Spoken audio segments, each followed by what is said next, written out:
Ouvir com outros olhos. Vamos então dar início ao podcast de German Ouvir com Outros Olhos, Envelhecer no século XXI. O envelhecimento é hoje moldado pela falta de perspectivas que a sociedade ocidental oferece a uma população cada vez mais envelhecida e, paralelamente, pelo mundo novo que a ciência tem descoberto e que é promissor em termos de qualidade de vida e prevenção e tratamento de doenças. Por outro lado, a pandemia que estamos hoje a viver revelou todo um conjunto de problemas que estavam silenciados, nomeadamente o problema dos lares, e trouxe novamente para o foco da nossa atenção questões éticas de cuidados de saúde nos mais velhos, que são habitualmente doentes crónicos, alguns complexos, na generalidade bastante isolados e, em alguns casos, até mesmo abandonados. Para discutirmos esta temática, contamos hoje com a presença do professor Walter Oswald, professor catedrático aposentado da Faculdade de Medicina da Universidade do Porto, personalidade de relevo incontornável no estudo da medicina e da bioética em Portugal, com vasta experiência enquanto membro e presidente de diversas comissões de ética hospitalares e presidente da comissão e que foi também presidente da Comissão de Bioética da Universidade do Porto. E presto aqui a minha homenagem pelo trabalho notável que tem desenvolvido nestas áreas, particularmente aquele que eu testemunhei no Instituto de Bioética da Universidade Católica Portuguesa e por ser um dos meus principais mentores nesta área. Contamos também com a presença de Elsa Lugarinho, licenciada em Bioquímica e doutorada em Ciências Biomédicas, reconhecida internacionalmente, é atualmente líder do Grupo de Investigação em Envelhecimento e Aneuploidia, do Instituto de Investigação e Inovação em Ciências da Saúde, I3S, e tem centrado o seu estudo nas alterações do material genético durante o envelhecimento. Temos também connosco António Rio Leal, médico com mestrado em Medicina Desportiva e doutoramento em Ciências Médicas pelo ICBAS, onde é professor convidado. A sua experiência profissional é diversa, incluindo a medicina do trabalho, a medicina física e da reabilitação e a medicina de emergência. Last but not least, Tomás Magalhães, licenciado em Física, mestre em Nanotecnologia.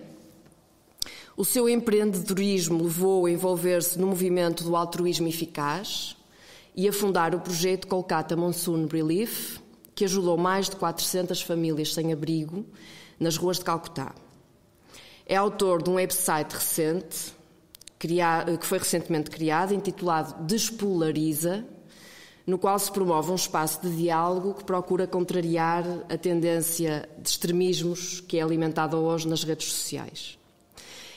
Agradeço a todos a presença e a disponibilidade e tenho a certeza que será uma conversa muito interessante pela presença de todos os nossos convidados de hoje.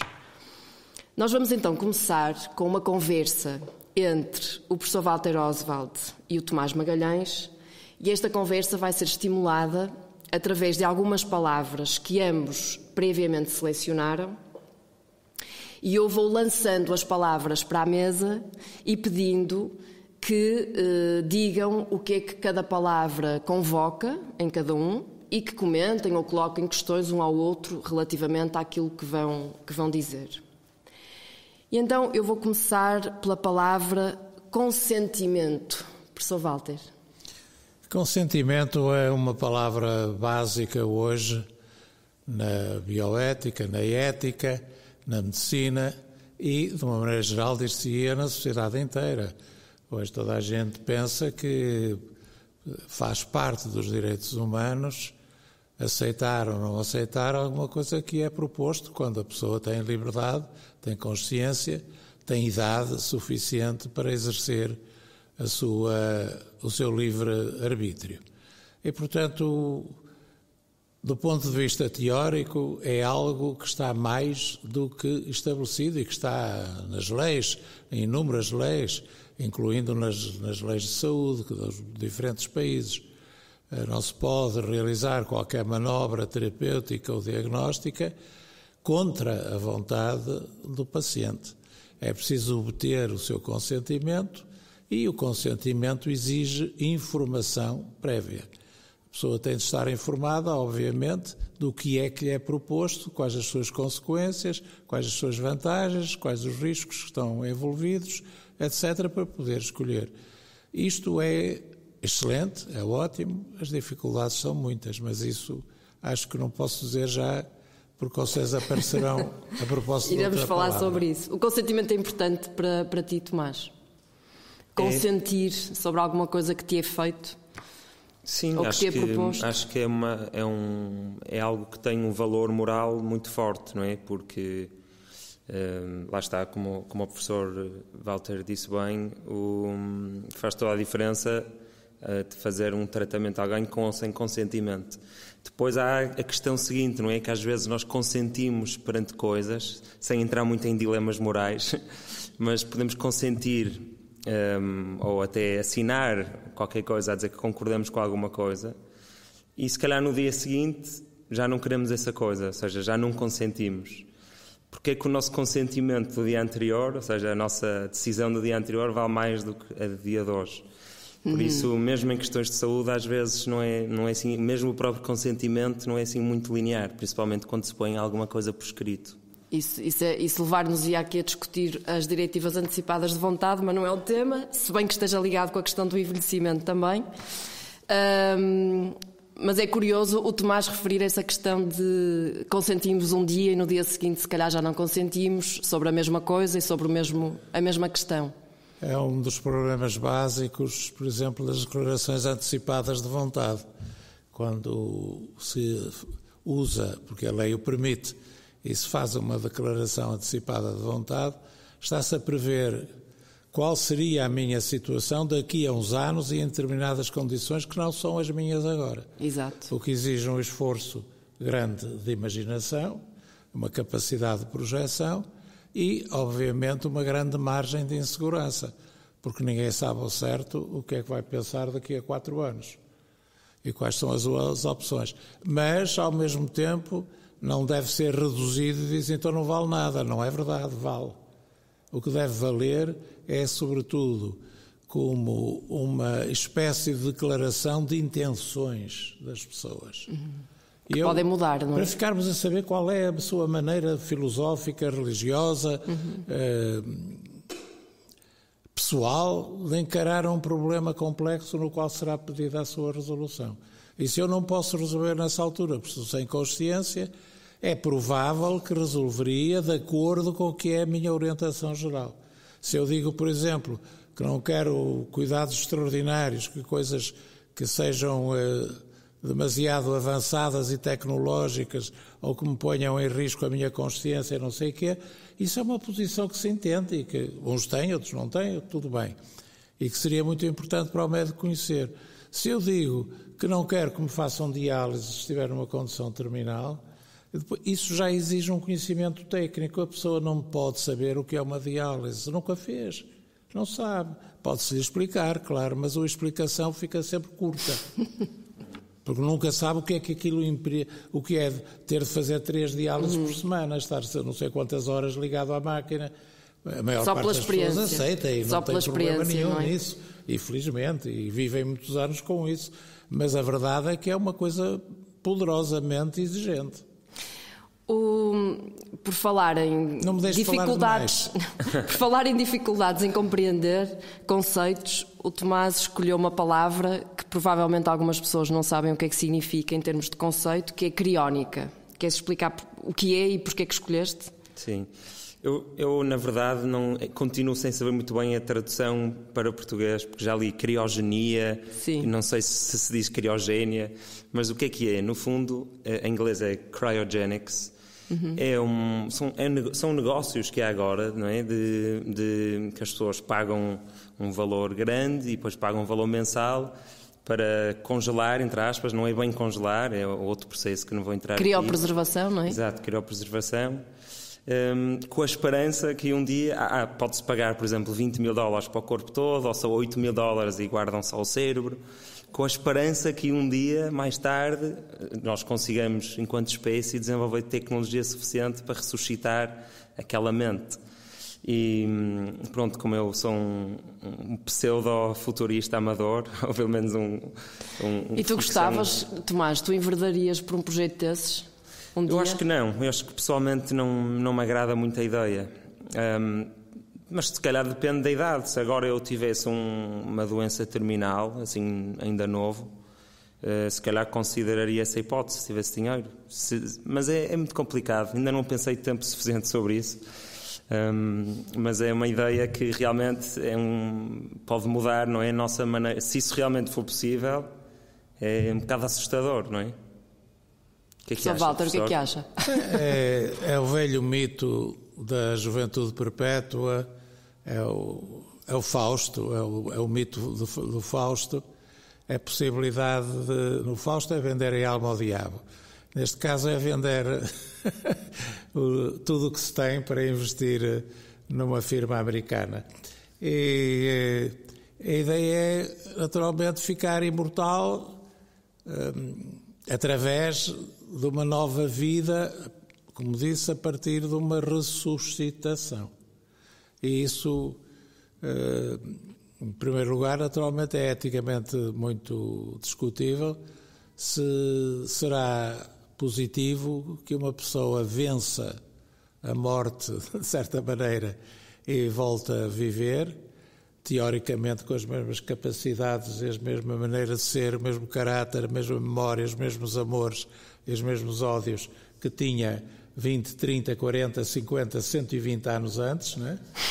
E qual seria a posição que essa pessoa teria numa sociedade completamente diferente e completamente desconhecida, quando aparecesse, dissesse eu sou fulano de tal engenheiro.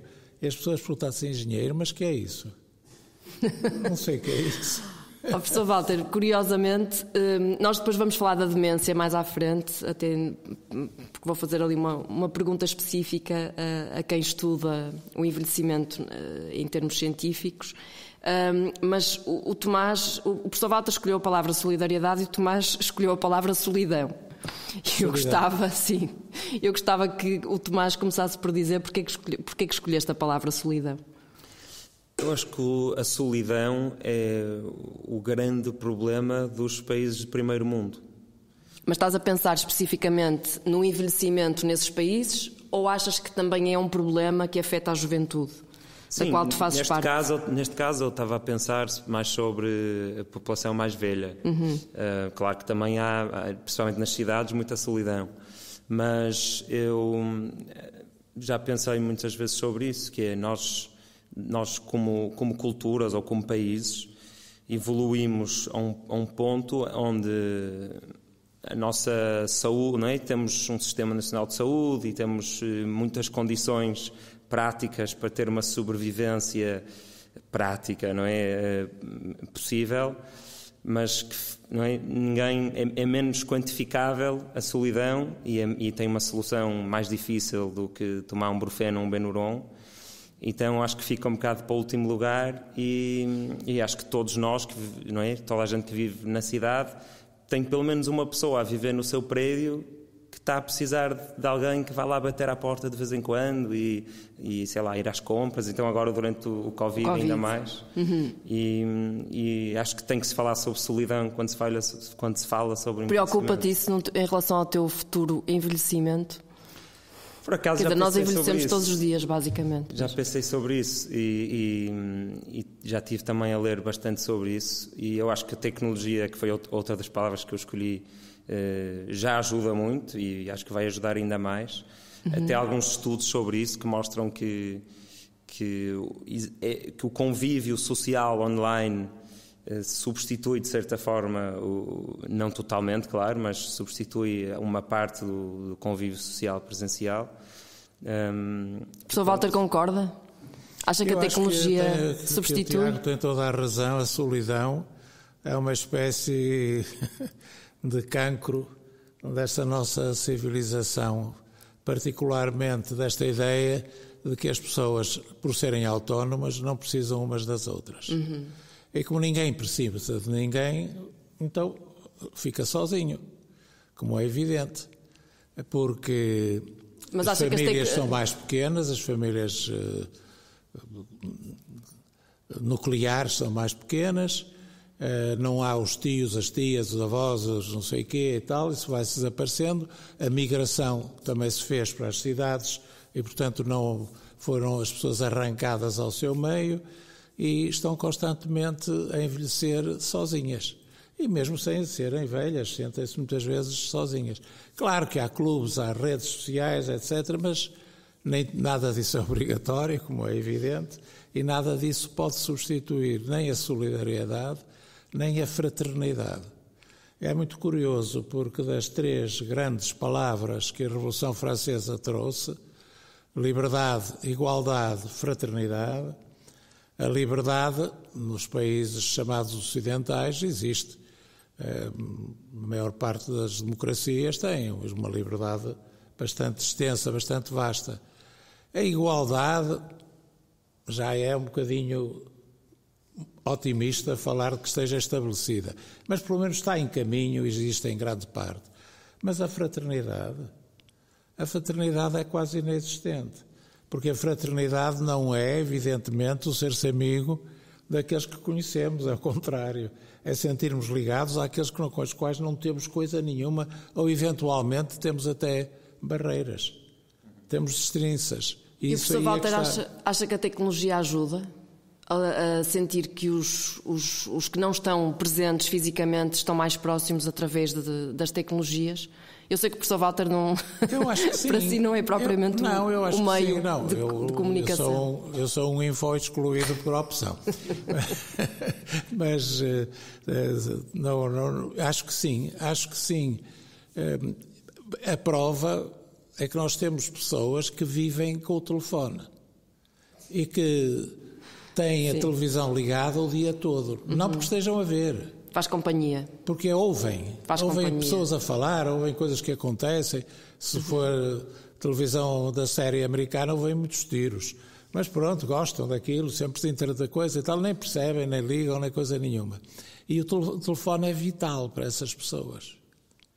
E por isso eu não tenho dúvida de que agora, estas gerações que envelhecem agora já estão habituadas aos meios de comunicação através da internet e, portanto, essas pessoas já podem com o seu computador ter chats e podem entrar em contacto e podem ver os seus queridos à distância, etc. E isso é muito positivo, Então aí estão de acordo os dois. Pode tornar-se uma praga. Pode tornar-se uma praga, pois se a avó que não tem nada que fazer quer ver todos os dias os netos, acompanhá-los e estar sempre a ver como tudo. Mas isso também, os abraços e os beijinhos também podem ser uma praga. Sim, eu acho que o futuro e o presente já vai ser cada vez mais imersivo, ou seja, o convívio entre pessoas à distância vai evoluir primeiro para aparelhos de realidade virtual totalmente imersivos no sentido da visão e da audição. Uhum. E depois também já existe tecnologia de holograma hoje, ou seja, em 2020, que permite nós estarmos todos num espaço virtual com um render do nosso corpo a conviver. Ou seja, e isto é 2020, quando chegar à minha vez, se eu tiver sorte de viver tanto tempo como o professor, se lá chegarmos, sabe-se lá, não é? O que é que vai existir? Quando chegar a sua vez está a 3 dimensões junto da sua avó ou da sua mãe. Claro, espero que sim. Muito obrigada. Nós vamos retomar algumas das palavras mais à frente, porque já passaram os 10 minutos que tínhamos mais ou menos previsto para este, já ultrapassamos até.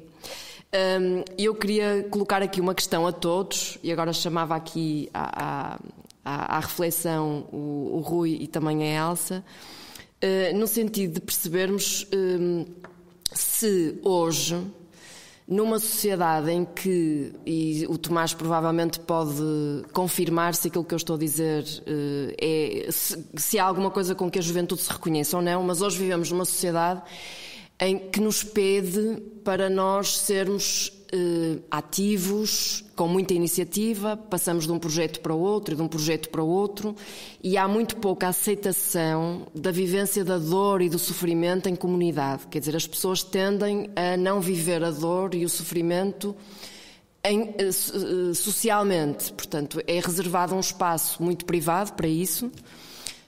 E a maior parte de nós sofre sozinho e muitas pessoas sofrem e deprimem porque sentem que não estão a conseguir cumprir esta dinâmica que está instituída como sendo a nossa missão, não é? Temos o dever de sermos dinâmicos e ativos e temos iniciativa, e a depressão e o sofrimento e a paragem é mal recebido por parte de quem está à volta. Isto dificulta o envelhecimento hoje, ou que impacto é que tem na forma como nós envelhecemos? Não sei se alguém quer... Bom, falando um bocadinho agora como médico, mais do lado prático das coisas, não é? De facto, eu estou tanto na primeira linha, no serviço de urgência, como na terceira linha, na parte da reabilitação, do apoio domiciliário, no apoio terminal, e de facto vê-se que as famílias têm uma dificuldade grande em lidar com a dor e o sofrimento, não é? E por isso muitas vezes remetem o idoso para a urgência, onde ele vai passar os seus últimos minutos de vida, ou horas, o que releva a questão da distanásia, não é? Até que ponto nós somos capazes de perceber que estamos a infligir naquele idoso, por exemplo, um sofrimento que ele não quer e que provavelmente não pôde sequer pronunciar-se porque já não tem capacidade de comunicação.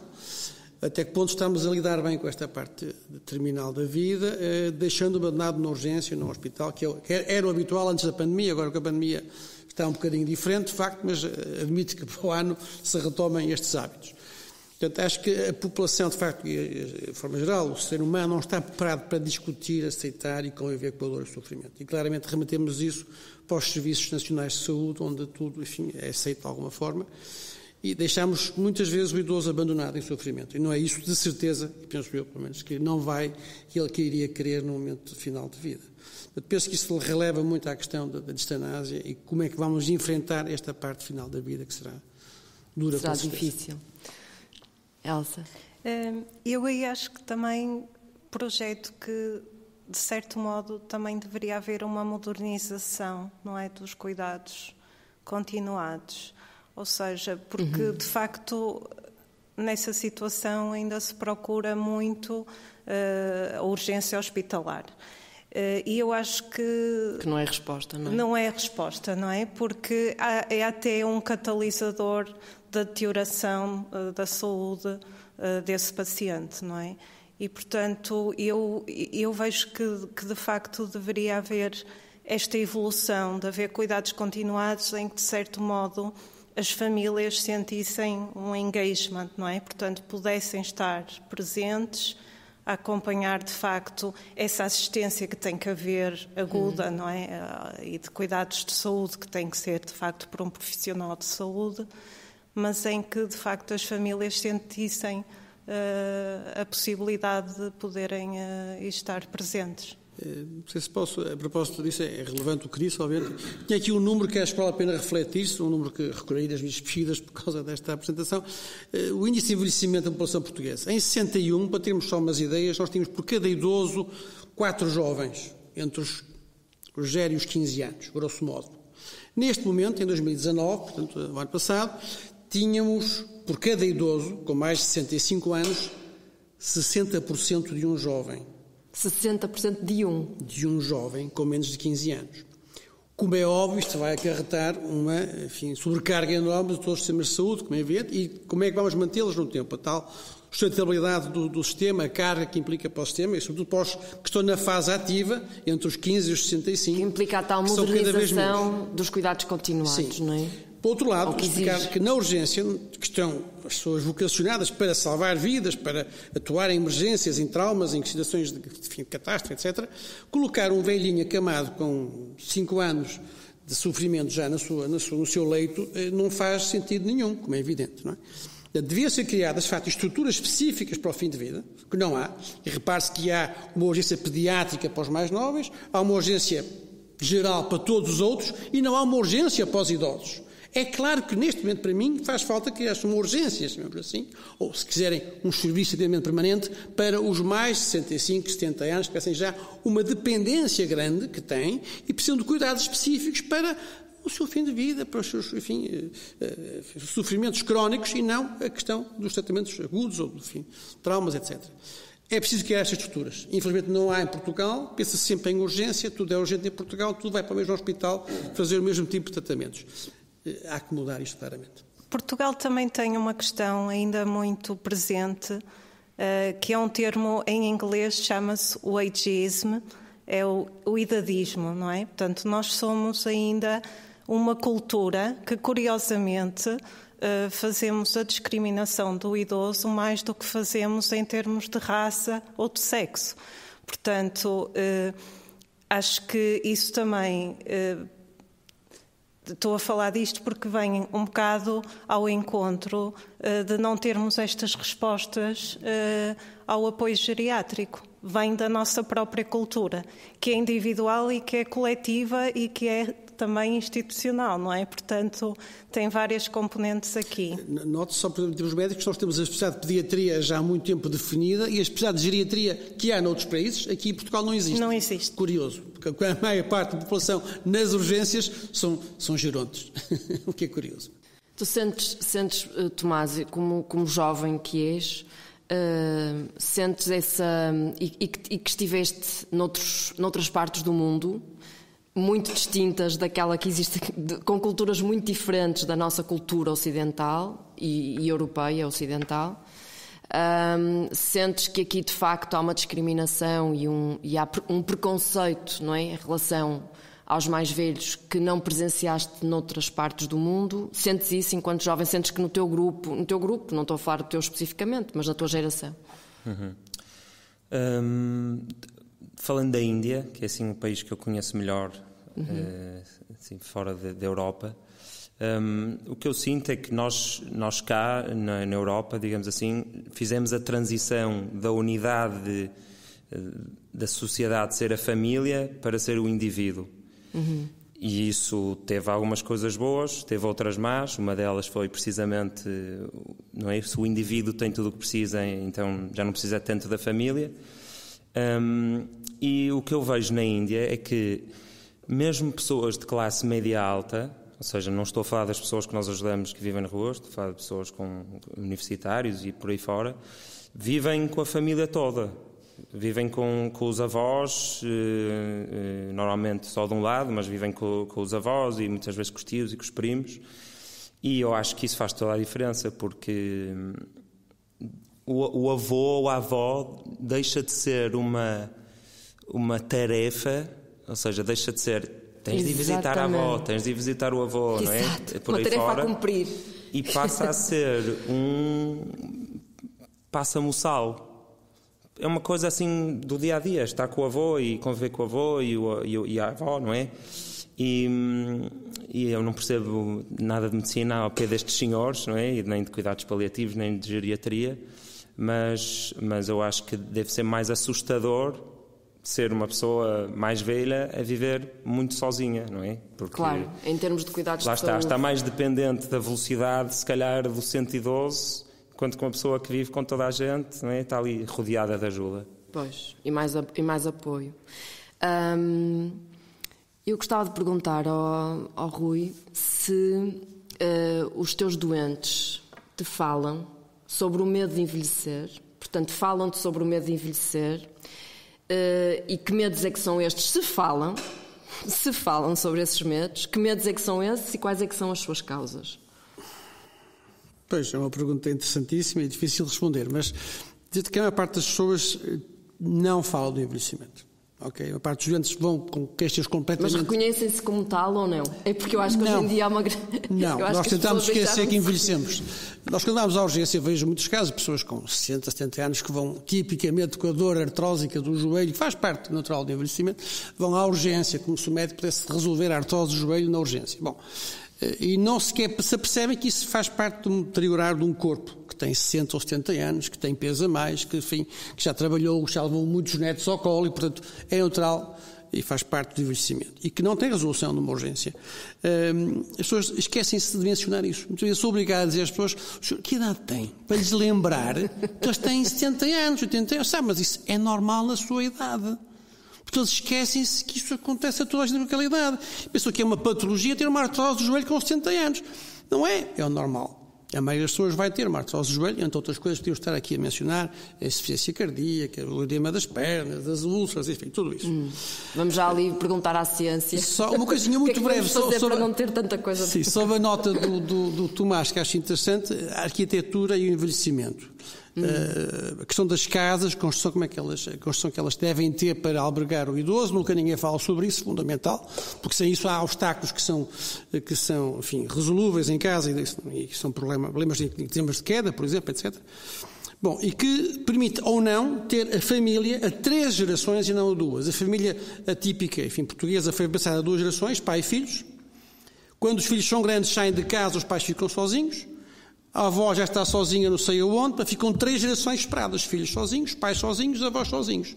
Quando tivessem uma casa grande, que era o meu caso, tinha uma casa com 3 pisos, o filho mora em baixo, a mãe mora no meio e a avó mora em cima, por exemplo. Ajudam-se na mesma casa.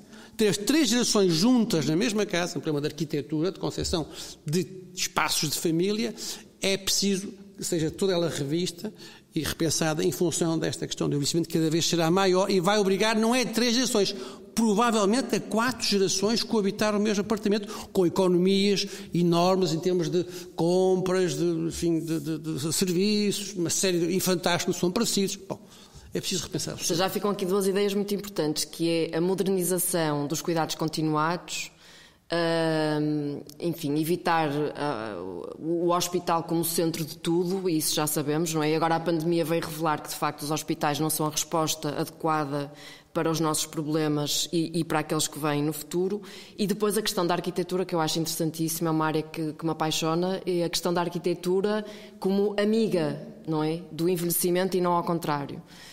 Mas claro que depois isso também nos leva às questões económicas e sociais a que os hospitais são chamados a responder e que não devem responder e que não podem responder. Os idosos que são abandonados nos hospitais por a família sentir que não tem condições para cuidar deles, ou pelo medo de serem testemunhas daquele sofrimento, têm depois que ter uma resposta da Segurança Social e uma resposta de outras instituições que não o hospital, e muitas vezes essa articulação não existe. Não é? Muitas vezes essa articulação não existe. O professor Walter tinha escolhido o termo idoso porquê? Eu estava aqui a pensar que eu usei a palavra idoso e lembrei-me. Eu gostei muito do que eu vi. Penso que foram palavras sábias que foram ditas, mas gostava de acrescentar uma coisa, é que um dos problemas grandes em relação às idades avançadas, ou lá o que quiserem chamar, ou à velhice, é a quantidade de estereótipos e de clichés que existem. Quer num sentido, quer noutro, sentidos positivos e negativos, mas que não resistem a uma análise. Nem podemos dizer que existe uma população de idosos, não há. Os idosos são heterogéneos. Pois, não é homogéneo, não é uma disparate completo dizer quem tem mais que X anos está abrangido por isto ou aquilo, a terceira idade, conforme se dizia aos 65 anos, que aliás sociologicamente hoje não faz sentido nenhum, é um disparate, mas pronto, ou a quarta idade a partir dos 80 ou coisa parecida, são populações não homogéneas, e o processo de envelhecimento faz-se não de acordo, a doutora sabe isso melhor que eu, mas eu agora tenho de o dizer porque me dá jeito, não se faz de uma maneira paralela. Umas pessoas envelhecem rapidamente, outras envelhecem lentamente. E isso até é apaixonante do ponto de vista científico. Mas pronto, não interessa neste caso. Assim como é um estereótipo, pensar que as idades avançadas representam uma carga para os que são mais jovens. A ideia sempre é: como é que é possível? Antigamente tínhamos X jovens para tantos idosos. E agora isso inverteu-se. Agora temos poucos jovens e muitos idosos. Estes jovens têm de pagar. E depois vem a parte económica. Têm de pagar as pensões. Como é que nós vamos fazer isto? Isto assim não vamos a lado nenhum. Nem se vai resolver coisa nenhuma. Pode resolver-se um dia, porventura, num país a Segurança Social dizer não há dinheiro para pensões, pronto. façam lá o que quiserem, matem-se, pronto, ou fazemos eutanásia para todos que estiverem mais de 80, está o caso resolvido. Eu acho que eu gostava aqui de pegar num ponto interessante, uma reflexão, porque eu acho que realmente nós temos esta tendência de definir esta razão de dependência, não é? Porque há, de facto, a preocupação das pensões, acima de tudo, e do impacto económico de uma população envelhecida, mas eu acho que esta razão de dependência tem que ser revista e repensada, porque nós estamos sempre a fazer a fórmula como pessoas dependentes maiores, não é, acima de 65 anos e em que a população ativa está entre os 20 e os 64 anos. E, portanto, esta definição está ultrapassada e errada, claro. Porque a razão deveria ser, de facto, não trabalhadores sobre trabalhadores, porque há trabalhadores com mais de 65 anos. Os trabalhadores com mais de 65 anos têm vindo a aumentar consideravelmente. Portanto, eu aqui também tenho que colocar a minha visão otimista, porque eu acho que toda esta questão do envelhecimento também está sempre projetada de uma forma muito negativa. Porque as percentagens não são tão graves se nós pensarmos nestes moldes. E mais, nós sabemos hoje em dia que uma pessoa com 65 anos não é a mesma pessoa que há décadas atrás, claro. Não é? Não são os mesmos 65 anos, não é? Ou até se diz que os 75 anos são os novos 65 anos, não é? Portanto, nem sei se troquei. Mas, quer dizer, isto para dizer que realmente... A verdade é que estamos a aumentar a esperança de vida aos 65 anos, aumentou consideravelmente nos últimos anos. Eu penso que nós agora, de facto, podemos contar aos 65 anos com mais 19 anos de vida e, portanto, isso são boas notícias, não é? Portanto, nós ganhamos anos de vida, queremos agora é dar qualidade a esses anos ganhos. É essa não é? Questão. E, portanto, aí é que eu acho que, de facto, Portugal ainda tem aqui um grande espaço de melhoria, não é? Não estamos a envelhecer da melhor maneira, comparado com outros países. De facto, o que é que falta para esse envelhecimento ser um envelhecimento com mais qualidade? Falta aqui muito trabalho a nível... E lá está, isto é sempre a nível individual, a nível de sociedade... e também a nível político, não é? Porque nós podemos trabalhar o envelhecimento, começa a nível individual, de facto, pela nossa mente, não é? Nós temos que aprender a lidar, por exemplo, com o stress, não é? E, de facto, há pessoas que vivem com stress crónico, mas nós sabemos que há pessoas com a mesma intensidade de stress e que reagem de formas muito diferentes. Depois também temos a forma de... no fundo, lidar com o envelhecimento, que também todos sabemos, não há que inventar a roda, não é? Portanto, nós sabemos que a nossa alimentação, o exercício físico, de facto, um número razoável de horas de sono, tudo isso nos ajuda a envelhecer com muito mais qualidade. E depois temos a parte de sociedade, não é? Porque nós também precisamos de gerir relações, afetos, não é? E de facto estávamos aqui a falar da família. A família é algo que tem, de facto, perdido muita identidade, não é? As pessoas, de facto, antes as famílias viviam juntas, agora estão todos separados. E é curioso que agora muitas estratégias até... sociais e de lidar com, de facto, as pessoas idosas, já passa, às vezes, para chamadas aldeias sénior ou por o co-housing, em que, no fundo, colocam jovens que também estão sozinhos a morar com pessoas idosas. Portanto, eu acho que tudo isso são estratégias que trazem os afetos. Porque, de facto, uma institucionalização, uma pessoa que está, de facto, no lar, é o mesmo que uma criança que está num orfanato. Portanto, vai ter um índice de stress muito elevado e isso tem um impacto realmente no envelhecimento fisiológico e, portanto, há medidas de facto já concretas a nível científico.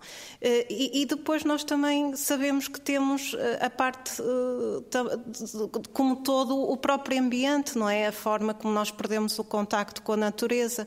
Portanto, há toda uma intervenção que eu acho que, curiosamente... Em Portugal sinto que temos coisas muito boas, apesar de tudo somos latinos, ainda temos coisas que nos distinguem, por exemplo, dos norte-europeus, mas sei lá, comparando com outros aspectos, como vejo no Japão. De facto, não sei se é por haver mais meditação, o respeito pelo idoso que há no Japão. Portanto, há aqui aspectos que sei que se consegue melhorar. Mas não estamos a envelhecer, de facto, assim tão mal. Nós ganhamos... Portugal é uma das populações mais envelhecidas do mundo. E, curiosamente, muitos dos nossos idosos, de facto, estão a trabalhar.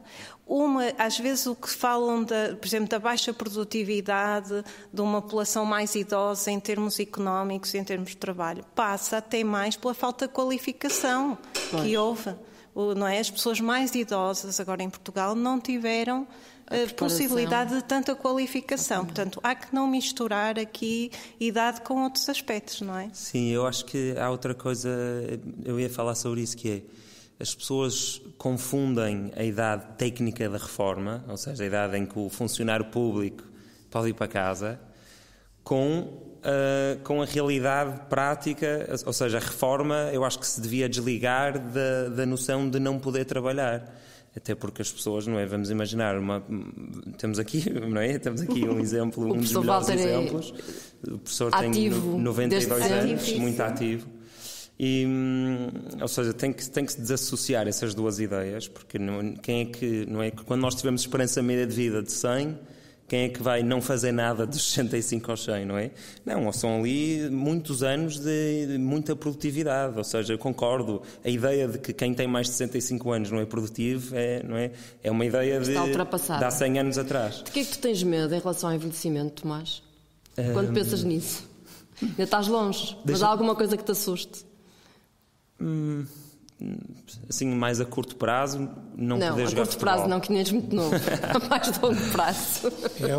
Eu gostaria de lembrar-me, que é muito mais válido do que eu, o exemplo de Eduardo Lourenço, que morreu há 2 dias, sim. E que tinha 97 anos, não é? E que estava com a sua mente perfeitamente fresca e continuava a interessar-se por tudo e a continuar também a produzir e a ser, para aqueles que o rodeavam, muitas vezes uma luz. E, portanto, não é indispensável que se caminhe fatalmente, digamos, para uma velhice. E depois há outra coisa que eu referia há bocado nos estereótipos, e que é o aspecto que vem muito na sequência do que a senhora professora disse, que é o aspecto económico. Quer dizer, a terceira idade, a quarta idade, lá o que quiserem chamar, a velhada, como dizem as pessoas, não representa, ao contrário do que se diz sempre, um peso económico brutal. Às vezes é o contrário. Primeiro, porque há velhos ricos, não há muitos, mas há, com certeza, e que continuam a pagar os seus impostos. O meu medo é não ser um desses. Já está esclarecido. Mas vai ser, com as ideias que tem, vai ser.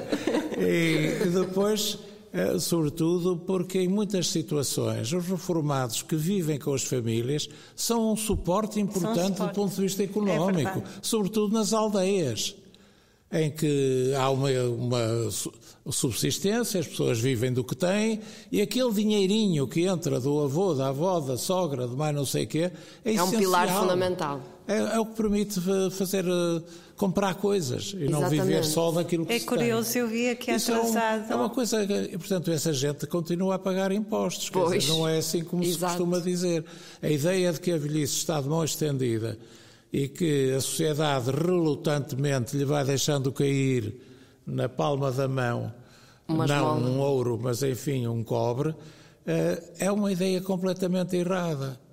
E é uma ideia que, como disse há bocado também, estou de acordo, é preciso rever estas coisas. As pessoas têm de poder trabalhar depois de uma certa idade, as pessoas não estão condenadas aos 70 anos ou aos 65 ou lá o que for, conforme os países, a ir embora e a ficarem em casa sem fazer nada, calçar pantufas e olhar para a televisão.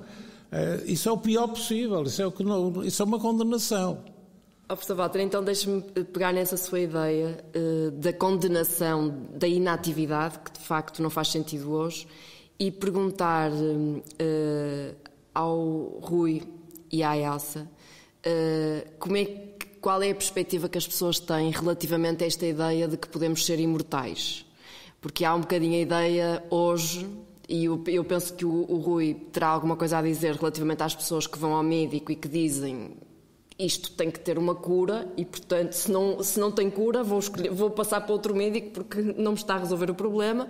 E, ao mesmo tempo, na ciência, de facto, temos avançado muito em termos de descobrir como é que nós envelhecemos, porque nós não envelhecemos, o nosso corpo não envelhece todo ao mesmo tempo, não é? Ou envelhece? Isso é uma pergunta muito curiosa, porque eu acho que, de facto, ainda não está suficientemente compreendido. Sabemos que o envelhecimento de um órgão repercute-se noutro, ou seja, de facto, por exemplo, o envelhecimento prematuro da pele já começa a saber que tem impacto, se for preciso, a nível cognitivo. Portanto, os órgãos comunicam. Agora, porque é que, de facto, as patologias associadas ao envelhecimento não são homogéneas? Porque é que nuns é a parte cognitiva, porque é que noutros é as osteoartrites, porque é que noutros é os acidentes vasculares? De facto, isso não está devidamente entendido. E qual o órgão que envelhece primeiro também acho que é uma questão ainda que não tem uma resposta. Não envelhecemos todos ao mesmo tempo. E a ciência tem por objetivo alcançar a imortalidade do ser humano? Eu espero que não. Não, eu não sou fã da imortalidade e pronto, e haverá quem seja, portanto não vou aqui impor a minha religião.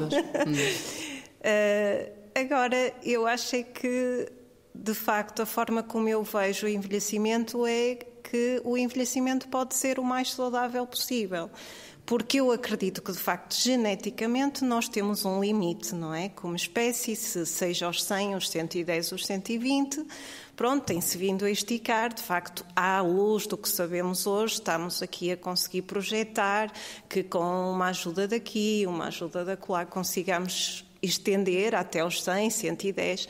Mas a verdade é que, curiosamente, aquelas faixas etárias mais envelhecidas, ou seja, todos os centenários, desde o início do século XX até ao século XXI, aí é engraçado que não há uma grande alteração em termos de esperança de vida. Portanto, isto para dizer, há de facto um limite genético. Se depois vão haver aqui algumas batotas pelo caminho, seja pelas criopreservações, por os transplantes de órgãos, etc., é verdade, quer dizer, tudo isto pode ser repensado, o limite de idade da espécie humana. Mas recentemente houve quem dissesse que era possível retardar o envelhecimento dos telómeros e o encurtamento. Isso vai dar mais tempo às células? Os telómeros são uma medição física, são uma medição biológica, não é, de idade, e é verdade que se consegue atrasar o encurtamento dos telómeros. Agora, a verdade é que não dá imortalidade. A ideia da imortalidade, eu penso que hoje tem muito a ver com esta nossa dificuldade em falar sobre a morte e em refletir sobre o que é que significa esta nossa finitude nesta sociedade em que nós saltamos de um projeto para o outro e é suposto estarmos sempre ativos e com iniciativas.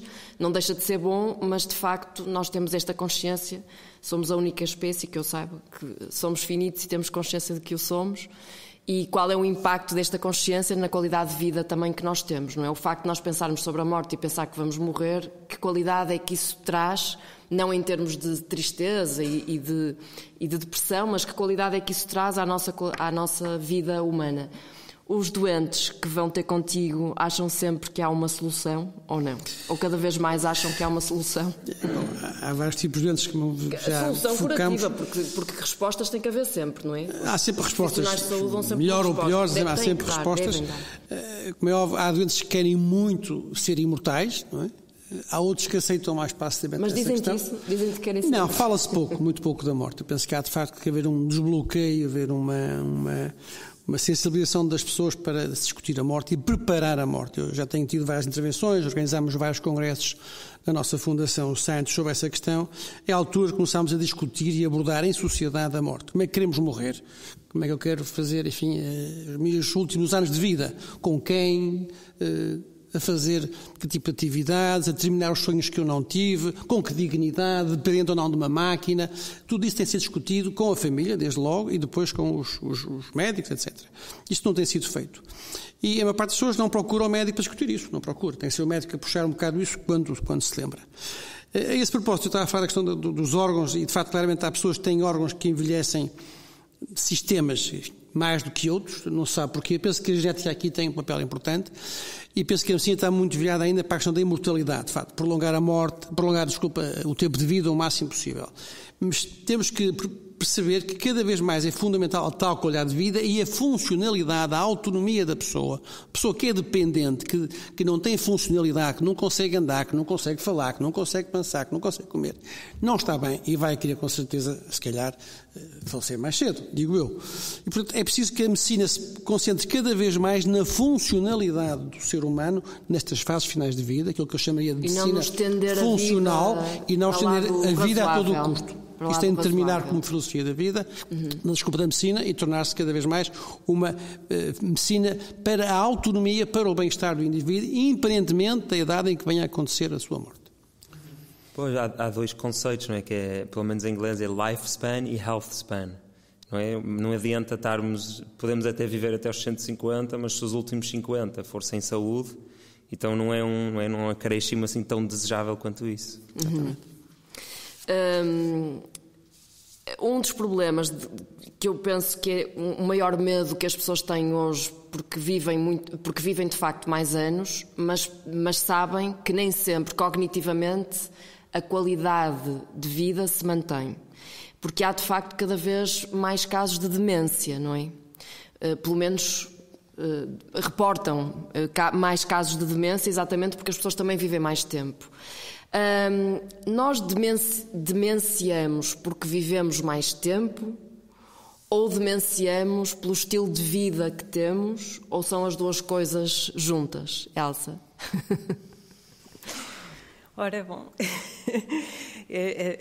as neurociências não é bem a minha área. Sim. Mas sobre isso eu acho que a questão, a demência, na verdade, eu acho que podem ser as duas coisas, não é?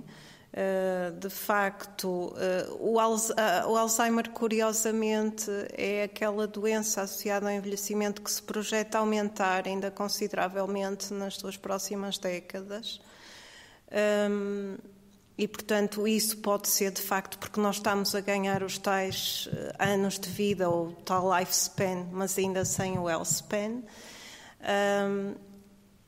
Agora também, de facto, pode passar por a forma como vivemos, porque é verdade que a aceleração é toda uma aceleração, não é? Nós, de facto, temos várias componentes de stress, de excessivas horas de ecrã, eu não sei qual é o impacto disso a nível de demência, porque curiosamente tenho visto artigos, não até no envelhecimento, mas sim, por exemplo, nas crianças, em que de facto este uso excessivo hoje em dia dos telemóveis e dos iPads e assim, que parece estar a diminuir de facto o QI de uma forma geral nas crianças. Portanto, há aqui coisas que temos que questionar. O que é que se está a fazer aqui bem e mal? Porque é verdade que as tecnologias ajudam as aproximações e não é, as socializações, mas de uma forma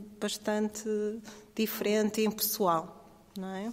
Muito bem. Rui, não sei se queres dar aqui o teu contributo. Muito rápido sobre a demência que é multifatorial, não é? Claramente a privação social é um dos fatores importantes e pouco se tem falado da sociedade, do papel da solidão, do combate à solidão, do estímulo cognitivo, do estímulo cultural. Estamos a perdê-lo por causa desta pandemia, evidentemente, mas pronto, é importante que esse estímulo social, familiar, exista para manter a capacidade cognitiva do idoso, enfim. É óbvio, fatores de risco cardiovasculares, a tal aterosclerose, a tal hipertensão, hipertensão, a diabetes está a crescer, e está a crescer porque somos cada vez mais sedentários também, e sabe-se que o exercício físico também combate a demência. Portanto, é fundamental a sociedade ser cada vez mais ativa fisicamente, cada vez mais estimulante em termos neurocognitivos, para se manter a capacidade funcional do indivíduo até o mais tarde possível. Isto obriga a sociedade a ser repensada, a ser reestruturada, muito vocacionada para estas duas grandes questões. A questão física, a questão do exercício físico, e a questão dos fatores de risco cardiovasculares, por outro lado, tipo de alimentação que temos, e a questão da estimulação neurocognitiva.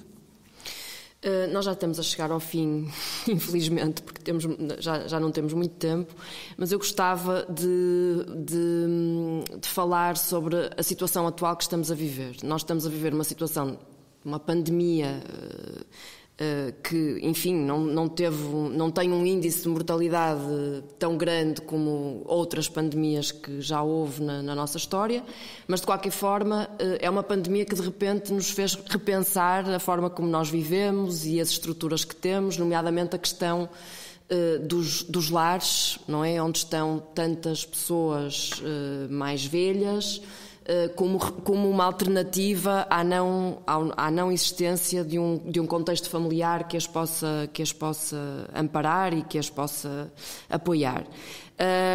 E eu gostava que, pensando nisto, portanto, pensando no vírus que no fundo revela, é um espelho do invisível, não é? Daquilo que estava lá mas que ninguém via e que agora de repente parece que estamos todos a ver o que já lá estava. Os lares já existiam antes, as pessoas já morriam antes sozinhas nos hospitais, também já morriam sozinhas em casa, os hospitais já tinham problemas sociais e económicos para dar resposta e agora de repente parece que esses problemas se avolumaram.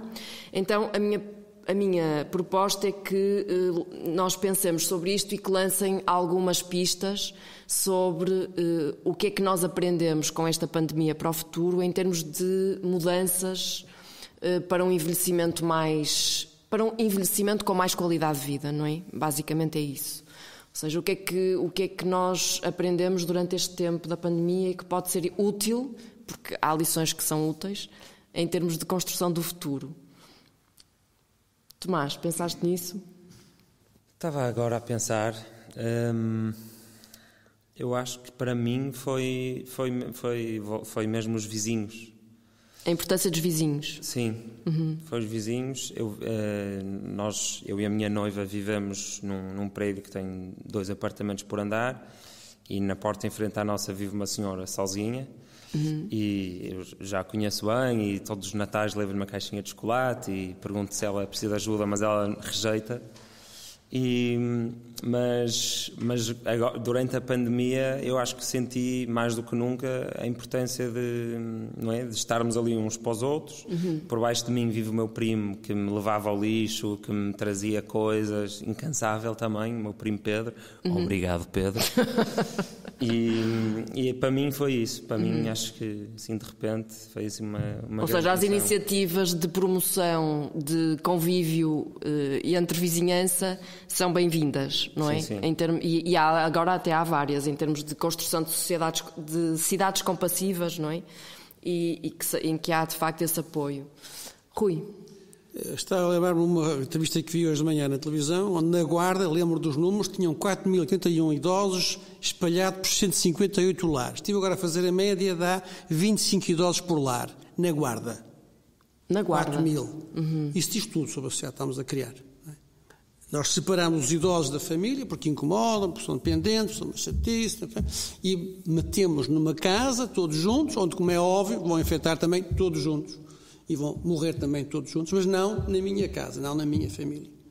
Eu excluí o idoso da minha família nuclear, o tal pai e o tal filho. Pronto. É a altura de acabarmos com isso, penso eu, a altura de juntarmos as 3 ou 4 gerações no mesmo espaço, acabam-se com os lares, acabam-se com os infantários, acabam-se com as dependências, acabam-se com as faltas de estimulação neurocognitivas, acaba-se com a pensão, se calhar, porque já não é preciso tanto da pensão, porque eles interajudam-se, comem a mesma sopa, comem as mesmas coisas do quintal que a vovó tratou.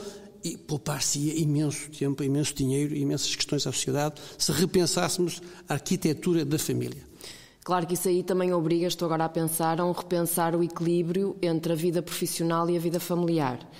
O que levaria agora aqui a uma conversa sobre como é que nós estruturamos a nossa vida ativa em termos das empresas e das instituições, para que haja de facto equilíbrio entre a vida profissional e a vida familiar. E muitas vezes promove-se o presentismo, não é? O ter que estar presente como se isso fosse sinal de produtividade, ou as longas horas com reuniões sempre ao final do dia, em vez de serem reuniões a horas mais equilibradas e mais saudáveis para quem tem de ir para casa ao final do dia.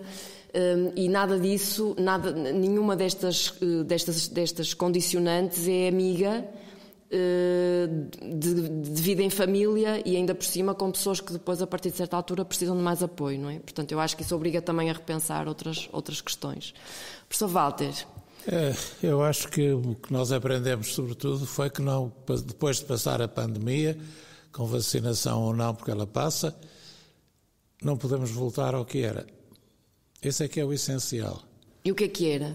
Perceber que não podemos voltar a ser individualistas, consumistas, indiferentes ao ambiente, indiferentes ao outro, indiferentes aos mais frágeis, aos mais pobres, aos mais ostracizados. Isso não pode ser. Isso não pode ser. Ou então é porque somos incapazes de aprender. E se somos incapazes de aprender, estamos a negar a nossa condição humana. Porque o que é típico do ser humano, ser capaz de aprender, e foi através da história sempre, não é preciso explicar isso. Isso também diz respeito aos velhos, também diz respeito em relação aos velhos. Repare que os tais estereótipos, no fundo, as pessoas pensam que os lares são bombas de relógio. Aquilo é perigosíssimo lá, aqueles tipos que estão lá metidos, aquilo, se fica um doente, ficam todos e depois espalham aquilo por toda a parte, etc. Isto é terrível. São potencialmente perigosos, não digo inimigos, mas pelo menos perigosos, suspeitos. E depois verificou-se que, afinal de contas, cerca de metade dos lares eram ilegais. Pois, exatamente. E toda a gente sabia. E a Segurança Social sabia, ficava toda contente porque não gastava dinheiro com esses. Dizia, olha, esses, pronto, é a família que paga, esses estão bem ou mal, isso não sei, nem quero saber, eu não entro lá. Não tenho nada a ver com isso. Uma extraordinária desfaçatez governamental. Não sei, nem quero saber, porque a verdade é que... Ou, como alguns cínicos dizem, a presente epidemia vai limpar muitos lares e diminui enormemente os encargos da Segurança Social.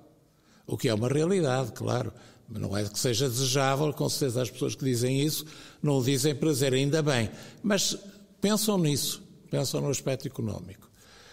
Isso, nós teremos de rever isso, como teremos de rever, obviamente, o sistema de saúde, que só não rebentou e não vai provavelmente rebentar agora. Parece que, graças a Deus, estamos a diminuir um bocado os números, portanto pode haver uma terceira vaga e tal, e é natural que haja, com o comportamento das pessoas, é natural que sim, mal começam a respirar, começam a fazer asneiras, de maneira que é provável. Mas, de qualquer maneira, não podemos ter um sistema de saúde que está absolutamente mobilizado para uma pandemia, uma doença infecciosa, e que vai, entretanto, deixar de dar atenção a tudo o resto. É o que está a acontecer. Portanto, essa lição tem que ficar... Só com um esforço colossal de todo o pessoal de saúde, é que foi possível. Esforço que ninguém podia exigir, é bom que exista, mas ninguém podia exigir, em termos cívicos, e só com esse esforço é que tem sido possível. Mas mesmo assim temos pelo menos 4.000 mortes a mais que não são explicáveis. Claro, exatamente. Pelo menos. Portanto, fica essa ideia, fica a ideia isso são devido a quê? A cuidados que não foram prestados, que não foram atempadamente prestados, ou que foram prestados em menor quantidade do que devia ser. Isto são realidades. Se não quisermos aprender com isto, se não quisermos aprender que é mais importante ter um bom sistema de saúde e se não houver mais dinheiro é preciso tirá-lo de outros sítios, mesmo que seja incómodo do ponto de vista de votos, isto é muito difícil para as pessoas. Eu compreendo que seja difícil para os governantes, mas eles têm de compreender que mais cedo ou mais tarde é o que vai acontecer. as pessoas vão exigir, antes de mais nada, um Sistema Nacional de Saúde que esteja eficaz, que não seja pior do que já tivemos. Que não seja muito pior do que já tivemos. E outras questões éticas se colocarão, não é, Professor Walter? O Professor Walter uma vez deu-me a conhecer um texto de Daniel Callahan, em que o Daniel Callahan dizia que devia haver um limite de idade para intervenções terapêuticas e que a partir de certa idade já não... Devia haver? Um limite de idade... Sim. Para intervenções terapêuticas, quer dizer, a partir de certa idade não se devia investir na pessoa. Claro. Mas isso é uma questão ética, não é? Deus-me livre, não é? Quer dizer, toda a gente de bom senso, toda a gente rejeita uma coisa dessas porque é repugnante do ponto de vista ético, não é só censurável, é repugnante. Porque passa aqui a ideia... As pessoas não podem ser diferentes por terem feito 80 anos. Exatamente. As pessoas não deixam de ter a sua dignidade nem a sua natureza humana por serem mais velhos ou mais novos. Isso teria, então também já teríamos de estender isso depois, já quase num sentido de pureza da raça, de má memória, teríamos de estender isso também aos incapazes mais novos, teríamos naturalmente de ir até aos recém-nascidos. Exatamente. O que aliás foi proposto para um prémio Nobel, não é? Que quem tivesse... Que ainda é festejado, ainda está vivo. Eu vou então pedir à Elsa para fechar a sessão dizendo o que é que nós aprendemos com esta pandemia em termos de propostas para o futuro, para que o envelhecimento tenha mais qualidade. Acho que já foi tudo dito, sinceramente não vejo o que possa acrescentar. Posso dar o meu testemunho pessoal como sou já uma pessoa que estou na meia-idade, portanto tenho filhos, tenho pais. Vi-me em muita dificuldade, de facto, de gerir esta questão, não é? Porque os meus filhos são portadores e de facto, tenho filhos muito pequeninos e, portanto, nem sequer usam máscara na escola e gerir o contacto depois com os avós. Portanto, isto acho que para a minha geração foi particularmente difícil,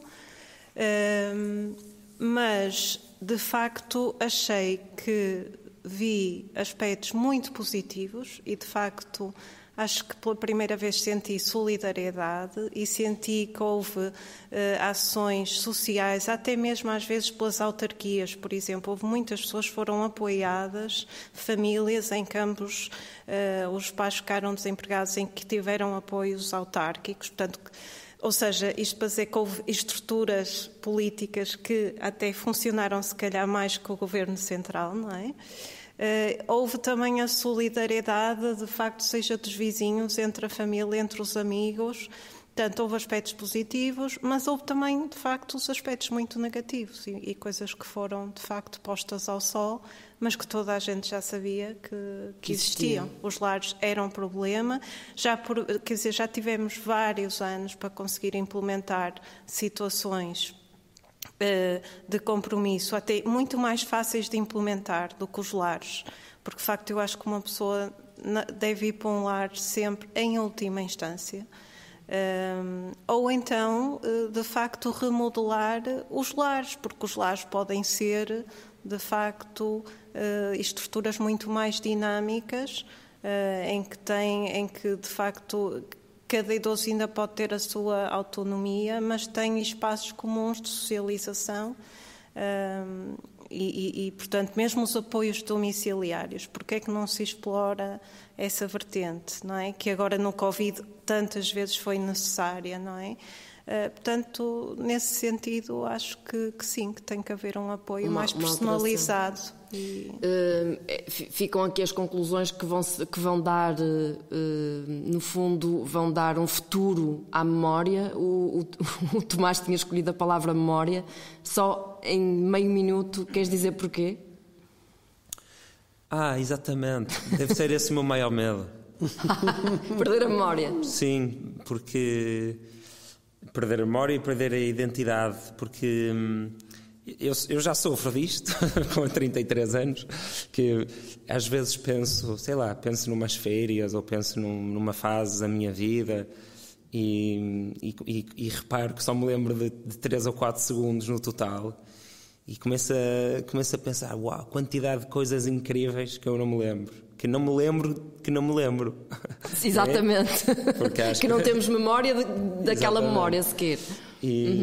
Mas pronto, acho que isto é uma coisa um bocado particular minha, que penso muito sobre Eu acho memória. Que por acaso acho que não. Não? Acho que não. A minha experiência de docente leva-me a dizer que muitos jovens dizem o mesmo que tu. Tenho muito, e quem tem filhos mais novos sabe que eles dizem isso. Que sentem que cada vez se lembram menos do que viveram e do que experienciaram. Eu não sei se a ciência, as neurociências poderão dizer aqui alguma coisa relativamente ao impacto que as tecnologias têm neste memorizar da experiência, porque não é memorizar o que se lê, nem o que se estuda, é a experiência. E há muitos jovens a dizer isso, uns mais novos que tu, outros com a tua idade, e portanto, enfim, vamos pensar que, não sei o que é que a ciência diz acerca disto, mas vamos esperar que este nosso podcast seja de facto de futuro à memória que nós temos agora deste tempo recente e deste tempo que estamos a viver, e que o futuro seja melhor em termos de qualidade de vida para nós todos, porque cada dia envelhecemos. E quero agradecer muito ao professor Walter o seu testemunho e a sua presença, que é um exemplo de como se pode envelhecer ativamente. Que seja lá o que significa a palavra envelhecer ativamente. Mas é um exemplo de como se envelhece bem. Muito obrigada a todos. Obrigada. Obrigado.